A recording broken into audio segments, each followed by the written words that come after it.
नमस्कार and welcome to my YouTube channel English for all. This is Manish Rai. आज प्रस्तुत है बरगाट से चैप्टर नंबर 12 पाठ संख्या 12 जिसका नाम है बीट द क्लॉक। जिसका नाम है बीट द क्लॉक। बच्चों, बीट द क्लॉक का इस्तेमाल यह बताने के लिए किया जाता है कि किसी भी कार्य को हमें समय से पहले पूरा कर लेना चाहिए।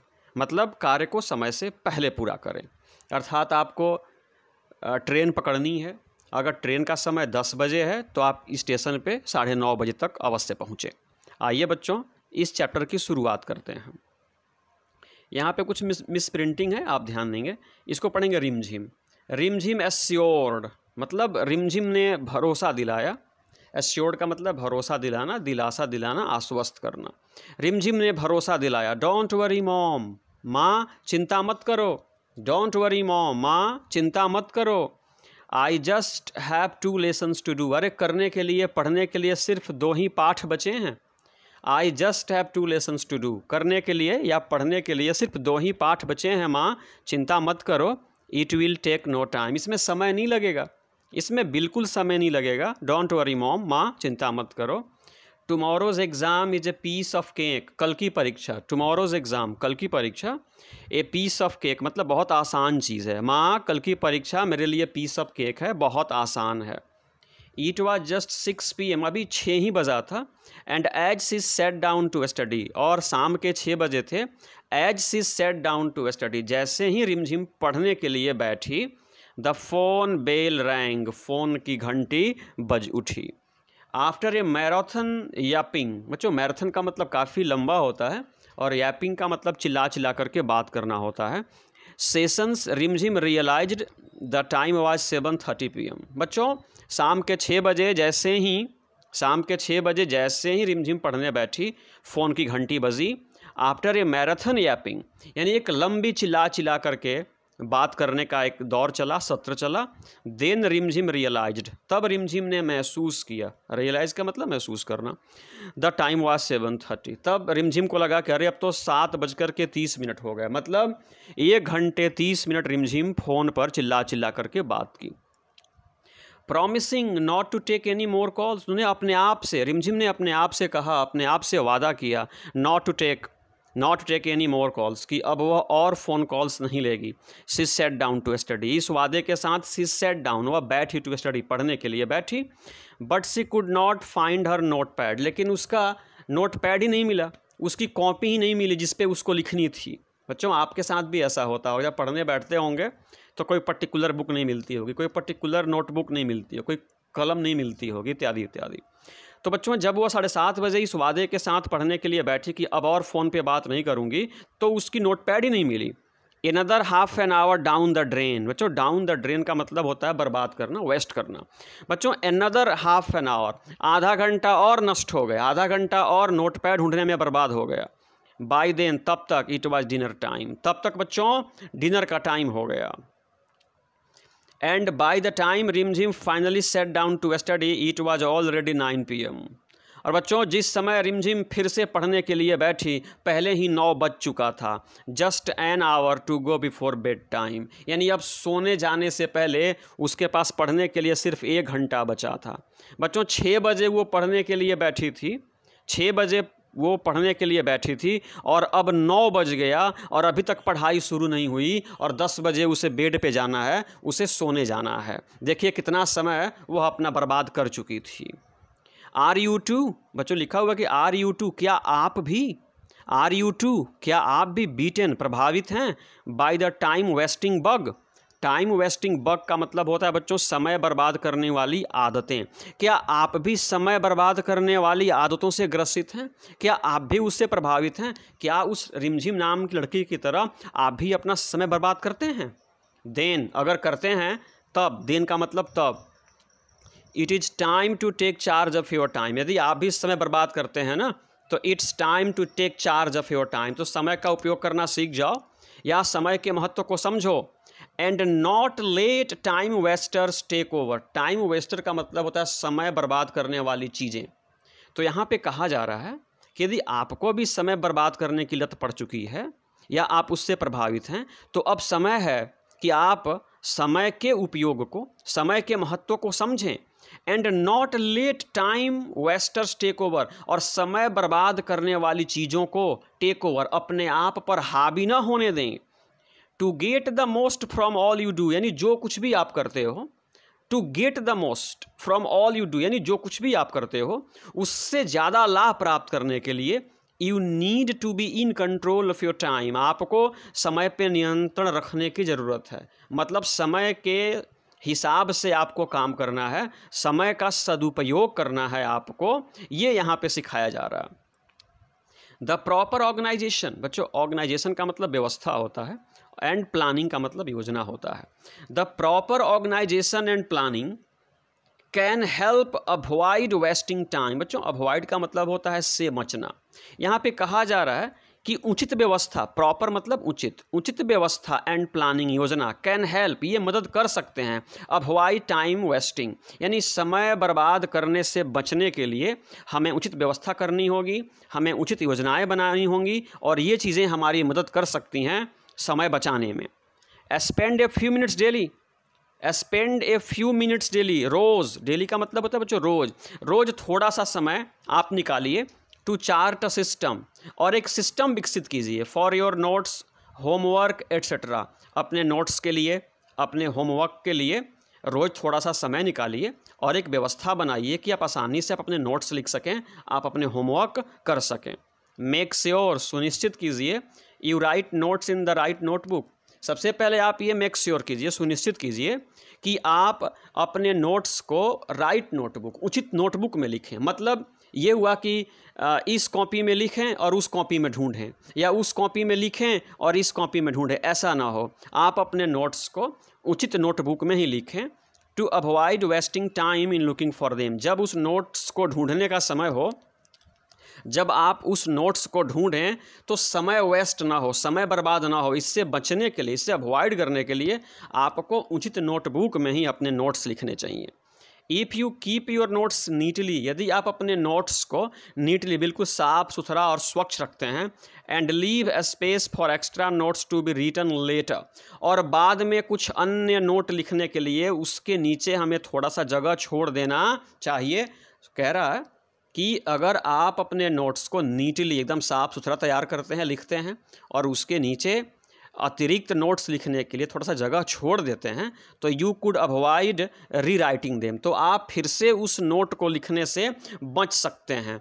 Unless use that as a form of revision, यानी पुनरावृत्ति कर, रिवीजन का मतलब पुनरावृत्ति या दोहराना, दोहराने के लिए, जब आप दोहराने के लिए उस नोट्स को ढूंढते हैं तो उस नोट्स को आपको ढूंढने में आसानी होगी, और उसके नीचे आपने कुछ स्थान छोड़ा है तो फिर से कुछ नई बातें वहाँ पे आप जोड़ सकते हैं। इससे आप समय बचा सकते हैं और रीराइट से भी बच सकते हैं। Telephone calls are another time wasters. बच्चों टेलीफोन कॉल जो है ना, यहाँ पे कहा जा रहा है कि टाइम वेस्टर्स हैं, यानी ये भी समय को बर्बाद करते हैं, ये भी आपकी पढ़ाई में बाधा उत्पन्न करते हैं। इसलिए यहाँ पे टेलीफोन कॉल्स को एक और टाइम वेस्टर, एक और समय बर्बाद करने वाला चीज़ कहा जाता है। It will help you if you set a particular time to speak over the phone. यहाँ पे कहा जा रहा है कि if you set a particular time, यदि आप एक निश्चित समय को सुनिश्चित करते हैं, to speak over the phone, यदि आप फ़ोन पर बात करने के लिए एक निश्चित समय, जैसे सुबह 8 के 9 या कोई भी एक घंटा आप चूज करते हैं, आप सेलेक्ट करते हैं, तो इट विल हेल्प यू, इससे आपको मदद मिलेगी किसमें, पढ़ने में। यदि आप फ़ोन पर बात करने के लिए घंटे को निर्धारित कर लेते हैं, समय फिक्स कर लेते हैं, तो इट विल हेल्प यू, इससे आपको मदद मिलेगी। रिक्वेस्ट योर फ्रेंड्स, अपने मित्रों से आग्रह करो, to call you up only then, यानी उसी समय के दौरान आप अपने मित्रों से फ़ोन करने के लिए कहो जिस समय को आपने फ़ोन पर बात करने के लिए निर्धारित किया है, उसी दौरान अपने मित्रों से फ़ोन करने को कहें। If you are in between a chore, बच्चों चोर का मतलब होता है दैनिक कार्य, यदि आप अपने घर पे वो दैनिक कार्य में लगे हुए हो या किसी आवश्यक घरेलू कार्य में लगे हुए हो, रिक्वेस्ट योर फॉक्स, बच्चों जो फॉक्स देख रहे हैं ना, परिवार के लोग, मित्र लोग या करीबी लोग होता है, तो रिक्वेस्ट योर फॉक्स, तो अपने परिवार के लोगों से आग्रह करो, मित्र लोगों से आग्रह करो, करीबी लोगों से आग्रह करो, एंड सर्वेंट्स, और अपने नौकरों से कहो, to tell the caller you will call later, जब आप किसी को चोर्स में हो, किसी दैनिक कार्य में लगे हुए हो और उस दौरान कोई फ़ोन कॉल आता है, तो आप अपने परिजनों से कहिए कि उस फ़ोन का उत्तर दें और उनसे कहें कि यू विल कॉल लेटर, कि आप उस फ़ोन करने वाले को बाद में काम समाप्त करने के बाद फ़ोन करेंगे। बट मेक श्योर, लेकिन सुनिश्चित कीजिए, you call up after the task, है ना। लेकिन आप ये भी ध्यान रखना होगा कि आप काम पूरी करने के बाद उस व्यक्ति को अवश्य फ़ोन करें। अगर नहीं करते हैं तो लेस्ट you have an upset friend the next day.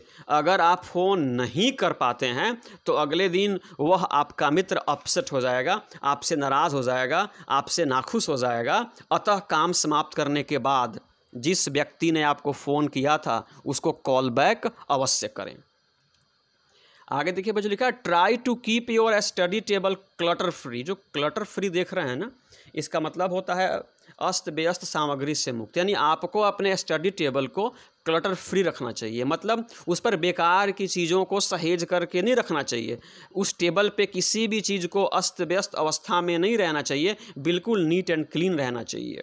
Have a fixed place for your text books, notebooks, diary and stationery. बच्चों, अपने घर में या अपने टेबल पर हैव ए फिक्स्ड प्लेस, एक स्थान सुनिश्चित कीजिए, एक स्थान निर्धारित कीजिए फॉर योर टेक्स्ट बुक्स। यानी आपको पाठ्य पुस्तकें कहाँ रखनी है, नोटबुक्स, आपको नोटबुक्स कहाँ रखनी है, डायरी कहाँ रखनी है, स्टेशनरी लेखन सामग्री जिसको बोलते हैं, रबर हुआ, इरेजर हुआ, वो HB पेंसिल हुआ, इत्यादि इत्यादि।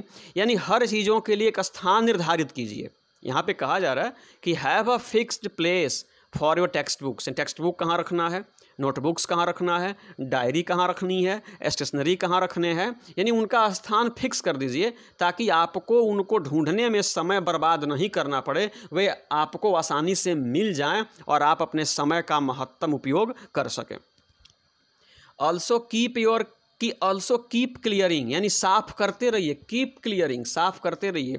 Also keep clearing your desk of all rough notes, old magazines etcetera.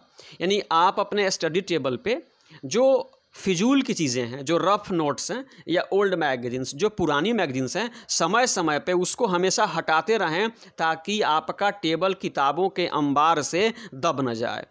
इस प्रकार, दिस वे, इस प्रकार, you won't have to waste time, इस प्रकार आपको समय बर्बाद नहीं करना पड़ेगा।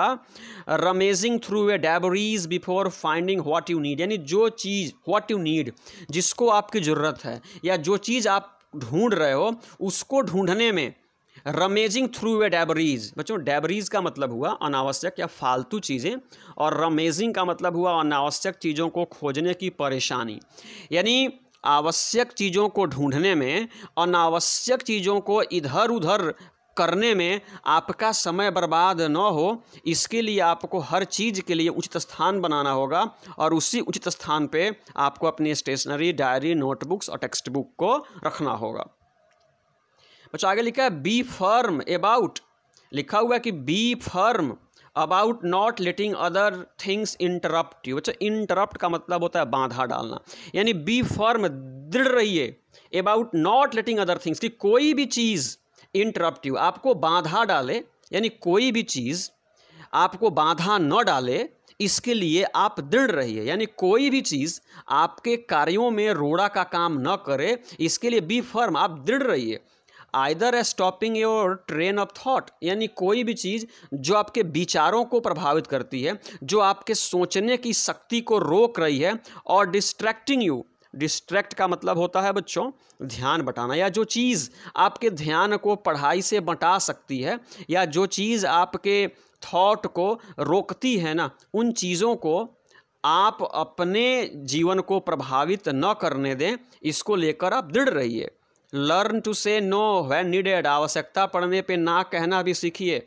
बच्चों, हर चीज़ में हाँ ना कहें। लर्न टू से नो व्हेन नीडेड, जब ज़रूरत पड़े तो ना कहना भी सीखिए, ना कहना भी ज़रूरी है। Find your own ways of being polite but form, कह रहा है कि बीइंग पोलाइट यानी नम्र बनने के अपने तरीके ढूंढिए, बट फॉर्म यानी हमें दृढ़ भी रहना है और नम्र भी रहना है, दोनों का हमें मिक्सचर बनना है। तो यहाँ पे कहा जा रहा है कि फाइंड योर ओन वेज, यानी अपने तरीके से, बीइंग पोलाइट, आप नम्र भी रहिए बट फर्म, लेकिन दृढ़ भी रहिए। Good friends will surely understand, यानी अच्छे मित्र निश्चित रूप से आपको समझेंगे।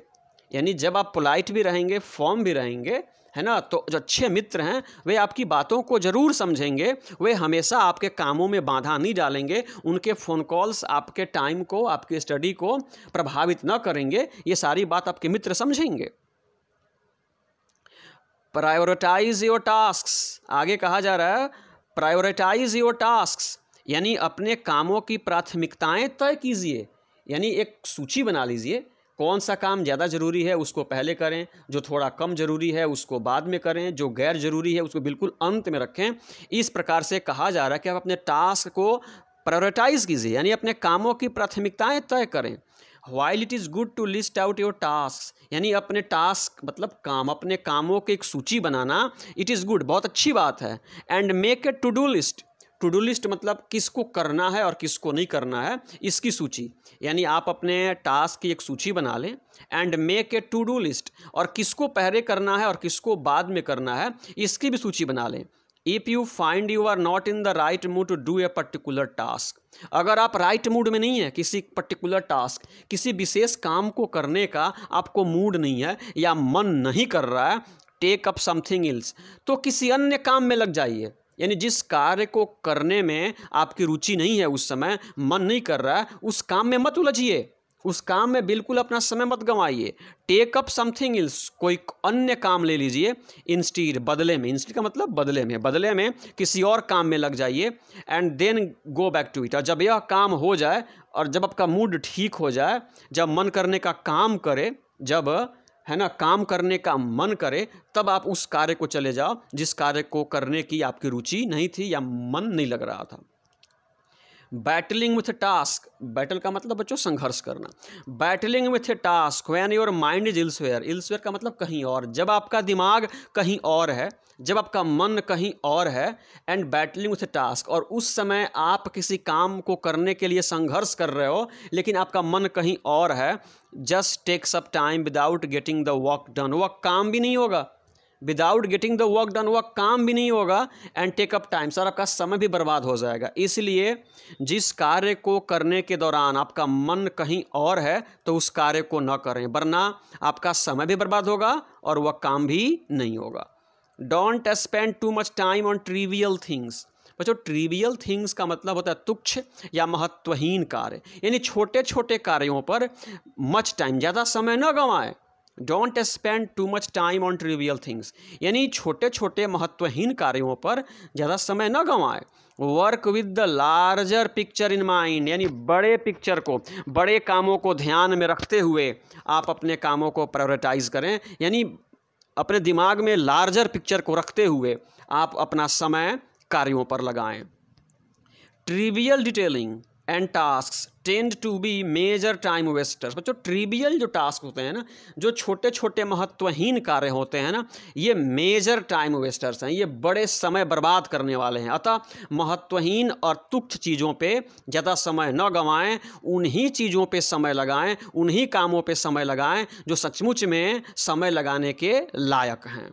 सो गेट गोइंग, इसलिए चल पड़िए, डू योर वर्क, अपने काम को करें, but avoid these time wasters, लेकिन समय बर्बाद करने वाली चीज़ों से बचें, अवॉइड करें, समय बर्बाद करने वाले चीज़ों से बचें, अपना काम करें, चल पड़िए। मतलब हमें समय का सदुपयोग करना चाहिए, हर कार्य को समय के पूर्व करना चाहिए, कल करेंगे इस आदत को छोड़ देना चाहिए, ठीक है। और समय का उपयोग जो व्यक्ति करता है वही जीवन में आगे बढ़ता है। तो समय का उपयोग करें और टाइम वेस्टर्स जो हैं ना, जो समय को बर्बाद करने वाली चीज़ें हैं, उससे दूर रहें। बच्चों यह वीडियो आपको कैसी लगी कमेंट बॉक्स में अपने सुझाव अवश्य देंगे। तो इस पर्टिकुलर वीडियो को समाप्त करने से पहले एक निवेदन है बच्चों कि एक और चैनल है जिसका नाम है ऑल टाइप्स एजुकेशन इन्फो, उसको अवश्य सब्सक्राइब कर लें, वह चैनल आपके लिए बहुपयोगी है। तो इस पर्टिकुलर वीडियो को समाप्त करने से पहले मेरे साथ बोलें जय हिंद।